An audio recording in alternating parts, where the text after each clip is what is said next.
Hello everyone, welcome all of you to my channel. Miscellaneous এর men's এক্সামের date already PSC release করে দিয়েছে। 31 August exam হবে। তো যারা যারা সিলেক্টেড হয়েছে এত বেশি মার্কস পেয়ে সবাইকে বলছি অল দ্য বেস্ট, এবং সবার যাতে পরীক্ষা ভালো হয় সেই কামনাই করছি। এবার আসি আমি একটা, এই যে প্রিলিমিনারি যে রেজাল্ট এত হাই কাট অফ এবং একজনকে যে পিএসসি বাদ দিল, যে তার ক্যান্ডিডেট যে বাতিল করলো, সেই নিয়ে আমি আজকে কিছু কথা তোমাদের সাথে শেয়ার করব। তো ফার্স্টেই বলে রাখি, আমি কারোকে কিন্তু কোনো পার্সোনাল অ্যাটাক করতে চাই না। তো কারোর যদি খারাপ লাগে তার জন্য আমি প্রথম থেকেই ক্ষমা প্রার্থী। এবার বলছি, পিএসসি সায়ন ব্যানার্জি নামের ছেলেটাকে যে বাদ দিয়ে দিল, কেন না সে এসটি, সে ভুল তথ্য দিয়ে ফর্ম ফিল আপ করেছিল। কিন্তু লিস্টটাতে দেখা গেছে কি আরও অনেক রয়, পল, মণ্ডল, সাহা এরাও রয়েছে এসটি ক্যান্ডিডেটে। এসসি হয়তো চেনা যেত না, মণ্ডল এসসিও হয়, জেনারেলও হয়, কিন্তু এসটি তো বোঝা যায়, এসটি তো কখনোই মণ্ডল হয় না, মানে শুনিনি, বা পাল, রয় এগুলো তো হয় না। তো এরকম কিন্তু 40 থেকে 50 জনের মতো নাম রয়েছে। তো পিএসসি একজনকে কেন বাদ দিল সেটা বোঝা গেল না। মেবি ওটা ব্যানার্জি বলে কি বেশি জল ঘোলা হচ্ছিল তার জন্যই। তো সেটা তোমরাই বলো যে কেন ওদেরকেও কেন এসটি লিস্টে ঢোকানো হলো। এবার আসি কি, এই যে কাট অফটা নিয়ে কেন আমার মনে এত দ্বন্দ্ব।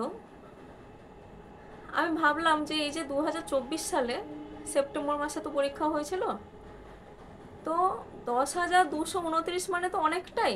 এর আগের মিসেলেনিয়াসগুলোতে 20 বা 22-এ যেটা পরীক্ষা হয়েছিল তাতে কিন্তু অনেকটাই, এর তুলনায় অনেকটাই কম জনকে পাস করানো হয়েছিল। তো সেখানে হ্যাঁ মানছি তার কোশ্চেনের লেভেল এর থেকে অনেকটা টাফ ছিল, এটা অনেকটাই সোজা ছিল কোশ্চেনের লেভেল, কিন্তু ভ্যাকেন্সি বাড়লে তো কাট অফটা কমে, সেটাই তো স্বাভাবিক ব্যাপার। কিন্তু এখানটা আমি দেখলাম যে সেপ্টেম্বরে পরীক্ষা হয়েছিল এবং সেপ্টেম্বরের শেষ থেকে অক্টোবরের শুরু অবধি ডব্লিউবিসিএস এর 2022-এর মেন্স এক্সাম হয়েছিল। তো তাতে 4,000 থেকে 4,500-এর মতো যেরকম থাকে মোটামুটি পরীক্ষার্থী পরীক্ষা দিয়েছিল। সেই অ্যাসপিরেন্টরা আশা করছি মিসেলেনিয়াসও দিয়েছে তাদের বেশিরভাগই। তো সবাই কিন্তু দেয় না, অনেকে কিন্তু ডিপার্টমেন্টাল এক্সামও দেয়, তো তারা তো নিশ্চয়ই মিসেলেনিয়াস দেবে না। তবু আমি তর্কের খাতিরে ধরলাম কি 4,000 জন মিসেলেনিয়াস দিয়েছে, এবং যেহেতু ডব্লিউবিসিএস মেন্সের জন্য তারা প্রিপেয়ার, তাদের মিসেলেনিয়াস পরীক্ষা ভালো হবে, ধরে যায় কি 145-এর থেকে বেশিই হবে। কিন্তু এর মধ্যেও ব্যাপার রয়েছে, যারা ডব্লিউবিসিএস পাস করেছিল 2022-এ মেন্স দিয়েছে, তারা কিন্তু অনেকে মিসেলেনিয়াসে পাস করেনি। তবুও আমি ধরে নিলাম কি 4,000 জন প্রিপারেশন ভালো ছিল, পাস করেছে। বাকি ধরে নিলাম আরও 1,000 জন যারা ডব্লিউবিসিএসের জন্য প্রিপারেশন নিচ্ছে, খুব ভালো প্রিপারেশন আছে, তারা পাস করলো, হলো 5,000। আরও ধরলাম 1 থেকে 1,500 জন যারা সেন্ট্রালে বিভিন্ন পরীক্ষা দেয় এবং খুব ভালো প্রিপারেশন আছে, তারাও ধরে নিলাম পাস করলো। যদিও দুটো পরীক্ষার ডিফারেন্স আছে, সেন্ট্রালে অনেক সময় দেখা যায় কি ম্যাথস, রিজনিং, ইংলিশ এগুলো বা সায়েন্স করলে মানে জেনারেল অ্যাওয়ারনেসটার উপর একটু কম ফোকাস দিলেও হয়ে যায়, কিন্তু মিসেলেনিয়াস তো সেরকম নয়। এখানে পুরো 75%ই তোমার জেনারেল অ্যাওয়ারনেসের উপর ফোকাসড। তো তবু আমি ধরে নিলাম 1 থেকে 1,500 জন ভালো ছিল, তো তারা এখানে পাস করেছে, 145+ পেয়েছে, বা যে ক্যাটেগরি তার উপরে পেয়েছে, যে যা ক্যাটেগরির সেই পেয়েছে। তাহলে টোটাল দাঁড়ালো কত, 6,500।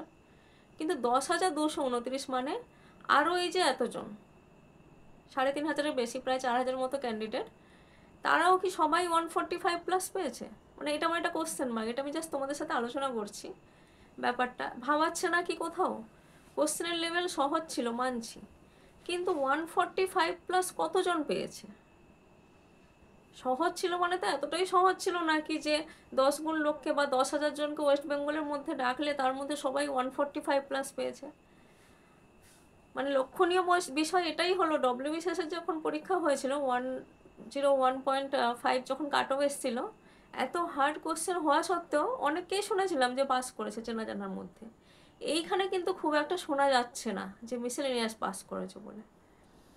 হ্যাঁ, আমার তো টেলিগ্রাম গ্রুপে দেখলাম 2 জনের মতো মনে হয় বললো কি প্রিলিমিনারি পাস করেছে, বাট তারা অলরেডি রেলে চাকরি পেয়ে গেছে, তাই আর মানে পরীক্ষা মেন্স দেবে না। যাই হোক, খুব একটা কিন্তু শোনা যাচ্ছে না কি পাস করেছে বলে। কিন্তু ডব্লিউবিসিএস কিন্তু পাস করে, তাহলে যারা ডব্লিউবিসিএস পাস করে তারা মিসেলেনিয়াস পাস করছে না, এটা কেমন একটু লাগছে না? মানে তোমাদেরও কি লাগছে না? তো তোমাদেরও এই বিষয়ে কি মন্তব্য সেটা কমেন্ট করে জানাও। আর ক্লার্কশিপ নিয়ে আমি আলাদা একটা ভিডিও আনছি, কাট অফ বা পরীক্ষার ডেট সংক্রান্ত। চ্যানেলটার সাথে থাকো তোমরা সবাই, ভালো থেকো, ধন্যবাদ।